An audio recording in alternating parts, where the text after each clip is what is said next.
Uttarkashi tunnel हादसे को करीब 11 दिन हो चुके हैं। रेस्क्यू ऑपरेशन अभी भी जारी है। हालांकि सुरंग में फंसे लोगों को अभी तक बाहर नहीं निकाला जा सका है। लगातार मेहनत और तकनीक की मदद से मजदूरों को बचाने की आस अभी भी है। अगले कुछ दिनों में मजदूरों को मौत के मुंह से निकाला जा सकता है। ऐसा इसलिए कहा जा रहा है क्योंकि टनल से 10वें दिन गुड न्यूज सामने आई है। दरअसल टनल में फंसे मजदूरों की पहली बार वो तस्वीर दिखी जिसका इंतजार पिछले कई दिनों से हो रहा था। टनल में फंसे मजदूरों तक कैमरा पहुंचा। इसके बाद उनकी पहली तस्वीर सामने आई। राहत और खुशी की बात यह है कि सारे मजदूर फिलहाल सुरक्षित हैं। इन सभी मजदूरों को बाहर निकालने के लिए कई तरह के प्लान तैयार किए गए, मगर कोई भी प्लान सफल नहीं हो पाया। ऐसे में अब मजदूरों को सुरंग से बाहर निकालने के लिए 5 प्लान बनाए गए हैं, जिसके तहत सेना को भी इस काम में शामिल किया गया है। आइए जानते हैं कि मजदूरों को बाहर निकालने के लिए कौन से 5 प्लान तैयार किए गए हैं।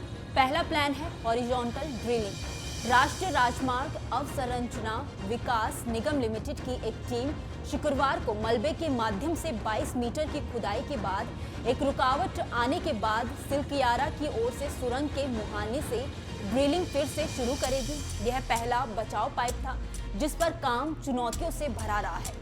मजदूरों को इस 900 मीटर चौड़े पाइप से रेंगकर बाहर निकलना था, लेकिन अधिकारी केवल 22 मीटर ही ड्रिल कर पाए थे। तभी काम रोक दिया गया क्योंकि ऑगर मशीन चट्टानों से टकराकर टूट गई या क्षतिग्रस्त हो गई। इसके बाद बगल में से ड्रिलिंग वैकल्पिक जीवन रक्षक प्लान तैयार करने के लिए रेल विकास निगम लिमिटेड को सुरंग प्रवेश द्वार के बाईं ओर 280 मीटर की दूरी पर माइक्रो ड्रिलिंग करने की जिम्मेदारी दी गई। इस ऑपरेशन के लिए नासिक और दिल्ली से मशीनरी भेजी गई। यह क्षैतिज सुरंग 1.2 मीटर चौड़ी और 170 मीटर लंबी होगी। फिर ऊपर से वर्टिकल ड्रिलिंग। सुरंग के ऊपर से वर्टिकल रूप से 1.2 मीटर चौड़ा गड्ढा खोदने की योजना बनाई गई है, जो मजदूरों तक पहुंचने के लिए प्रवेश द्वार से 320 मीटर की दूरी तक किया जाएगा। इस ऑपरेशन की जिम्मेदारी सतलुज जल विद्युत निगम को दी गई थी और खुदाई शुरू करने वाली पहली मशीन पहले ही साइट पर पहुंच चुकी है। अगले 2-3 दिन में गुजरात और ओडिशा से 2 और मशीनें पहुंचने की उम्मीद जताई गई है। यह मुख्य वर्टिकल बचाव सुरंग है। प्लान चौथा है ऊपर से दूसरी वर्टिकल सुरंग। तेल और प्राकृतिक गैस निगम को बरकोट की ओर से 480 मीटर के निशान पर सुरंग के अंत की ओर एक और वर्टिकल सुरंग खोदने का काम सौंपा गया है।